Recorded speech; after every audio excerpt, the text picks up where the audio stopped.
बहुपद एक ऐसा टॉपिक है कि जहां से लगभग मान के चलिए 7 से 8 नंबर के क्वेश्चन पूछे जाते हैं। तो सबसे पहले हम ये जानने की कोशिश करेंगे इस वीडियो के माध्यम से कि बहुपद क्या होता है, पॉलिनोमियल, व्हाट इज पॉलिनोमियल। तो सबसे पहले हम देखेंगे पॉलिनोमियल क्या होता है, बहुपद क्या होता है। तो यहाँ पर ये बहुपद क्या होता है सबसे पहले हम देखने का प्रयास करेंगे। तो देखिए पूछा जाए बहुपद क्या होता है तो कितने बच्चों को यहाँ पर मालूम है, क्या आप बताएंगे बहुपद किसे कहते हैं। तो देखिए बहुपद क्या होता है अगर पूछा जाए, अगर मैं कह दूं कोई भी मान लिया मैंने यहाँ पे पद ले लिया, जैसे मैं यहाँ पे लिख दिया 2x, यहाँ पे लिख दिया 3x + 5, यहाँ पे लिख दिया 4x + √9 + √6x, कह दिया ये बहुपद है, ये बहुपद है, ये बहुपद है।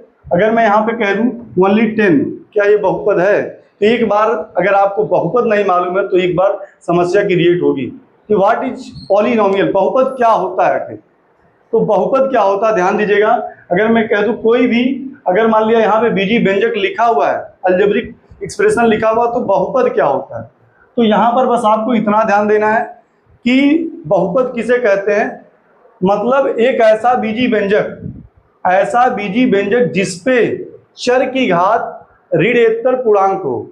मतलब यहाँ पे मैं इसको लिख नहीं रहा हूँ, बस आपको समझा दे रहा हूँ। चर की जो पावर होगी, वेरिएबल की जो पावर होगी, नॉन निगेटिव इंटीजर होना चाहिए, ऋणेतर पूर्णांक होना चाहिए।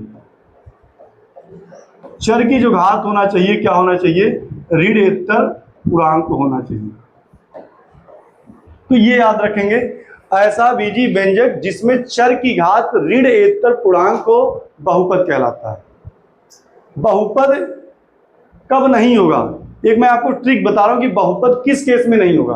तो याद रखेंगे, अगर रूट में कोई भी चर आ गया है, रूट में कोई भी चर किसे कहते हैं, जिसका मान प्रत्येक कंडीशन में बदलता रहता है। जैसे अगर सामान्यतः मैं देखूं तो a से लेकर के z तक की जो संख्याएं होती हैं वो चर कहलाती हैं, और 1 से लेकर के अनंत तक की जो संख्याएं होती हैं वो अचर कहलाती हैं। जैसे मैं कह दूं a b c d, ये सब क्या है, चर है। और वहीं पे कह दूं 1 2 3 4 डॉट डॉट अनंत तक जाएंगे, ये है आपका कांस्टेंट है, जिसको हम ये वेरिएबल एंड कांस्टेंट बोलते हैं।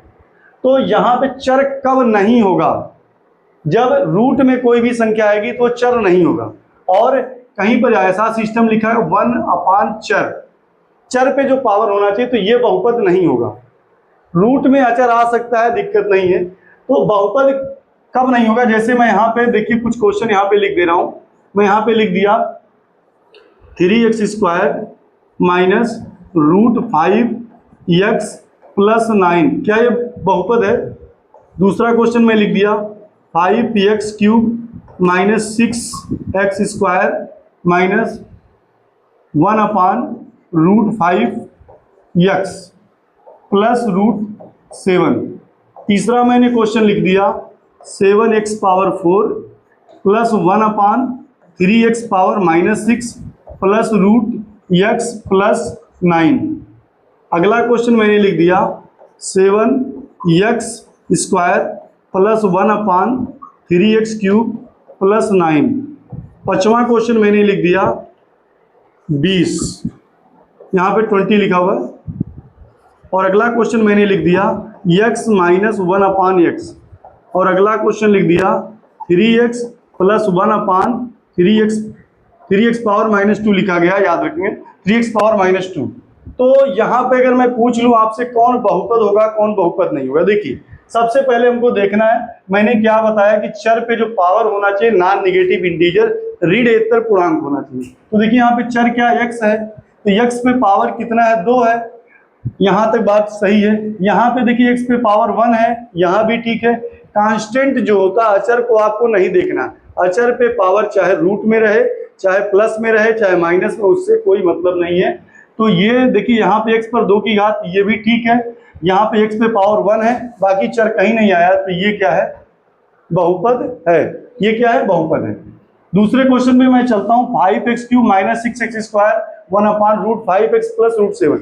यहाँ पे देखिए x पे जो पावर है 3 है, x पे पावर कितना है, 3 है, यहाँ तक बात ठीक है। x पे पावर भाई प्लस होना चाहिए, बिल्कुल सही। तो यहाँ पर हम बात करेंगे क्वेश्चन नंबर 2 की। तो क्वेश्चन नंबर 2 बहुपद है कि नहीं, देखिए 5x³ लिखा गया है, 6x² लिखा गया। तो हमने क्या बताया कि बहुपद किसे कहते हैं, जब चर की घात क्या होनी चाहिए, निगेटिव इंटीजर होना चाहिए। तो देखिए यहाँ पर x पे जो पावर है, इधर देखिए सभी लोग, x पे पावर कितना है, 3 है, यहाँ तक बात ठीक है। x² भी चलेगा। देखिए 1/√5, इस 1/√5 से बिल्कुल आपको घबराना नहीं, क्योंकि ये कांस्टेंट है। कांस्टेंट में चाहे पावर कुछ भी रहे, चाहे प्लस में रहे, चाहे माइनस में रहे, चाहे इंटीजर रहे, चाहे नॉन इंटीजर रहे, चाहे रेशनल नंबर हो, चाहे इरेशनल, उससे कोई मतलब नहीं है। तो यहाँ पर ये, और यहाँ पे हमको चर को देखना, देखिए x पे पावर 1 है और ये रूट है, कांस्टेंट है, तो ये भी क्या है, बहुपद। हमने क्या बताया कि चर पे नॉन निगेटिव इंटीजर होना चाहिए। चर पे जो पावर होना चाहिए वो क्या होना चाहिए, 0 होगा, चलेगा, 1 2 3 4, मतलब इस तरीके से 0 1 2 3 4 5 एंड सो ऑन इनफाइनाइट तक जाएंगे, तो वो होगा चर। अब ये भी चर है। अब मैं यहाँ पे बात करूं, क्या क्वेश्चन नंबर जो 3 मैंने दिया है, क्या ये चर है? तो चर है कि नहीं, देखिए यहाँ पे मैं x पे पावर 4, यहाँ तक बात ठीक है, x पे पावर 4 है, बिल्कुल सही है। यहाँ पे देखिए 3x पावर -6 है। मैंने क्या बताया, चर पे जो पावर होना चाहिए प्लस में होना चाहिए। यहाँ दिख रहा है माइनस, लेकिन इसको आपको देख के घबराना नहीं है, क्योंकि x पावर -6 को जब ऊपर ले जाएंगे, क्या हम जानते हैं 1/, अगर x पावर -3 है तो ऊपर ले जाते हैं तो +3 हो जाता है। क्या हो जाता है, ये प्लस में हो जाता है। तो यहाँ पर देखिए 3x पावर -6 से जब उसको ऊपर ले जाएंगे तो ऑलरेडी ये प्लस में हो जाएगा। मतलब ये 1/3 जो हमने लिखा है, 1/3 x पावर -6 जब ऊपर ले जाएंगे तो ये प्लस में हो जाएगा। तो ये भी घात क्या है, प्लस में है। और प्लस √x, यहाँ तक बात ठीक है, लेकिन रूट में क्या है, x पे पावर 1/2 आ गया। रूट में कोई भी पावर होता है तो 1/2 होता है, तो रूट में चर नहीं आना चाहिए, मैंने क्या बताया। तो यही जो है इसको बहुपद होने से रोक दे रहा है। तो ये क्या है, बहुपद नहीं है। बहुपद किसे कहते हैं, चर की घात ऋणेतर पूर्णांक होना चाहिए। क्वेश्चन नंबर 4 की बात करेंगे, क्या ये बहुपद है, आप लोग बताएंगे, क्या ये बहुपद है? 7x² प्लस 1/3x³ प्लस 9, क्या ये बहुपद है, पॉलिनोमियल है? देखिए x पर 2 की घात, यहाँ तक ठीक है, 1/3 से कोई मतलब नहीं है, x पावर 3 है ना, तो जब x पावर 3 है तो देखिए यहाँ पर 1/3 है, और x पावर 3 जब उसको ऊपर ले जाएंगे, हमेशा सॉल्व करके आपको आंसर देना है। तो x पावर 3 जब ऊपर ले जाएंगे तो वो माइनस में हो जाएगा। तो यहाँ पे पावर माइनस में आ गया, इसलिए ये क्या है, बहुपद नहीं है। ठीक है, अब यहाँ पे मैं कह दूं क्या 20 बहुपद है, 30 बहुपद है, 50 बहुपद है, 10 बहुपद है? तो देखिए याद रखिए कि कोई भी कांस्टेंट है, जैसे मैंने क्या बताया कि चर पे जो पावर होना चाहिए वो नॉन निगेटिव इंटीजर होना चाहिए। तो हम अगर मैं यहाँ से कह दें कि x पर अगर पावर में 0 कर दूं तो उसका मान कितना होता है, किसी भी संख्या पे पावर 0 उसकी वैल्यू कितनी होती है? किसी भी संख्या पे पावर 0 है तो उसकी वैल्यू याद रखेंगे हमेशा 1 होती है, 1 होती है। तो यहाँ पे 20 लिखा गया, 20 ये है 20, तो 20 लिखा गया है, तो 20 के बगल में हम x पावर 0 लिख सकते हैं, क्योंकि किसी भी संख्या में पावर, किसी भी संख्या में 1 से मल्टीप्लाई करने पे उसके मान में कोई भी चेंजिंग नहीं होती है। तो x पावर 0 1, कोई भी कांस्टेंट नंबर है, 50 है, x पावर 0 लगा दीजिए, 100 है, x पावर 0 लगा दीजिए। तो याद रखेंगे जितने भी कांस्टेंट नंबर हैं बहुपद होते हैं, सभी अचर संख्याएं बहुपद होती हैं। All constant is a polynomial. तो ये क्या है, बहुपद है। ये क्या है, बहुपद है। क्या है, 20 बहुपद है। अब मैं यहाँ पे बात करूँ, क्या x - 1/x बहुपद है?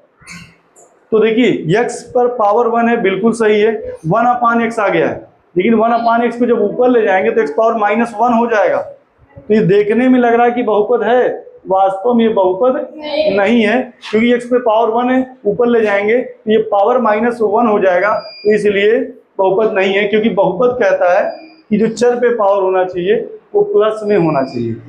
और 3x + 1/3x पावर -2, क्या ये बहुपद है? बोलिए। x पर पावर 1 है, बिल्कुल सही है, x पावर -2 यहाँ पे आ रहा है, तो -2 यहाँ पे अगर वो ऊपर होता -2 तब तो बहुपद नहीं होता। x पावर -2 को ऊपर ले जाएंगे तो x पावर 2 प्लस में आ जाएगा, तो ये भी प्लस में, ये भी प्लस में, तो ये बहुपद है। तो इस तरीके से हम बहुपद को ज्ञात करते हैं कि बहुपद कौन है कौन नहीं है। लास्ट में पूछा जाता है कि बहुपद की घात क्या होती है। तो अगर जो बहुपद है उसमें सबसे बड़ी जो पावर होती है वही बहुपद की घात कहलाएगी। ये देखिए पहला बहुपद है, सबसे बड़ा पावर क्या है, x पर 2 की घात, x पर 1 की घात। तो बहुपद की घात यहाँ पर क्या आएगी, बहुपद की घात 2 आएगी। यहाँ पे देखिए इसमें ये क्या बहुपद है, बिल्कुल है। बहुपद की घात कितनी आएगी, 3 आएगी, बिल्कुल सही है। पावर 3 है, सबसे बड़ी घात, बहुपद की घात 3। यहाँ पे बहुपद की घात कितनी होगी, बहुपद की घात कुछ नहीं होगी, क्योंकि ऑलरेडी ये बहुपद है ही नहीं। जब बहुपद नहीं है तो काहे की घात, ये जब बहुपद नहीं है तो ये इसकी कोई घात नहीं है। क्या ये बहुपद है, बहुपद ही नहीं, तो पावर हम इसको निकालेंगे। 20 बहुपद है, इसकी घात कितनी होगी, नहीं, 20 की घात यहाँ पे देखिए 0, 20x पावर 0, 20x पावर 0। तो जो भी कांस्टेंट है याद रखेंगे, 10, 20, 50, 100। अगर पूछा जाएगा कि अब बहुपद है, जी बहुपद है, बहुपद की पावर क्या होगी, तो 0 होगी, याद रखेंगे। तो 20 बहुपद है, उसकी पावर 0 होगी, घात कितनी होगी, 0, क्योंकि हम यहाँ पर क्या कर सकते हैं, x पावर 0 लिख सकते हैं, क्योंकि हमको चर पे पावर देखना है, ना कि अचर पे। और यहाँ पे x - 1/x बहुपद नहीं है, इसकी कोई घात नहीं, ये बहुपद है, इसकी घात कितनी होगी, क्योंकि -2 को जब ऊपर ले जाएंगे तो +2 होगा। तो इस तरीके से हम बहुपद निकालेंगे, बहुपद की घात निकालेंगे। मैं एक यहाँ पे क्वेश्चन आपको दे दे रहा हूँ, उसको आप लोग बताएंगे कमेंट करके, जो ऑनलाइन वाले बच्चे हैं, ऑफलाइन वाले बच्चे तुरंत बताएंगे वीडियो खत्म होने के बाद। तो यहाँ पे मैं लिख दे रहा हूँ 3x पावर 6 माइनस रूट में 9x square minus 1/√3x power -6 + 5। ये जो मैंने क्वेश्चन लिखा है आप लोग जरूर कमेंट करके बताइएगा कि ये बहुपद है कि नहीं बहुपद है। अगर बहुपद है तो क्यों है, और बहुपद नहीं है तो क्यों है, क्यों नहीं है, तो आप लोग जरूर कमेंट करके बताइएगा। दोस्तों ऐसे ही वीडियो देखने के लिए हमारे चैनल को सब्सक्राइब करना ना भूलें। चलिए मिलेंगे एक नई वीडियो के साथ, तब तक के लिए thanks for watching video, best of.